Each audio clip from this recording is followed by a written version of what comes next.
Cutting the pipe must be done at a 90-degree angle from the axis of the pipe, with a tolerance of 20 degrees. Cut like this one is absolutely worthless.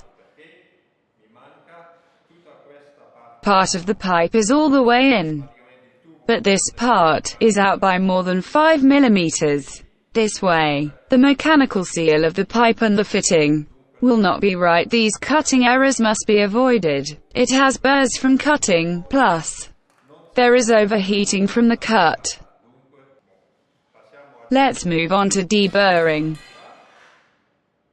This pipe was just cut with a handsaw. Here we can see a few burrs that have remained partially attached to the pipe.